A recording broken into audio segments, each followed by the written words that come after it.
Good morning everyone, this is Charalambos Pissouros, Senior Analyst at IronFX, bringing you the morning comment for the 30th of August. Encouraging data from Japan, but the yen remains untouched. Overnight, Japan's household spending and employment data for July both surprised positively, though the yen did not react on the news. The unemployment rate declined to its lowest level since 1995, against the consensus of remaining unchanged. Household spending rebounded on a monthly basis and fell by much less than expected year over year. This is a sign that consumer demand may have started to pick up some steam. Even though these data are encouraging for the Bank of Japan, as they suggest that the continued tightening in the labor market could keep consumption supported going forth, we doubt that they will have a material impact on the bank's policy decision in September. Considering that the nation's economy stagnated in the second quarter, while both the headline and the core CPI rates remained near multi-year lows in July, we continue to see a very high likelihood for further easing by the Bank of Japan at its upcoming meeting, where it will also publish its monetary policy review. As such, we believe that speculation for further measures by the bank is likely to weigh on the yen heading into that meeting.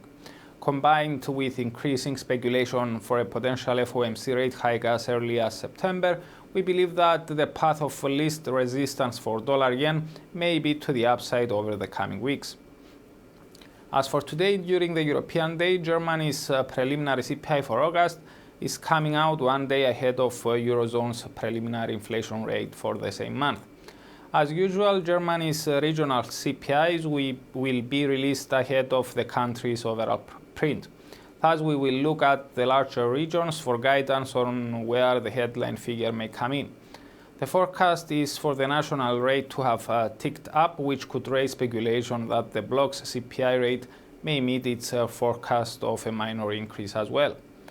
Something like that could support the euro.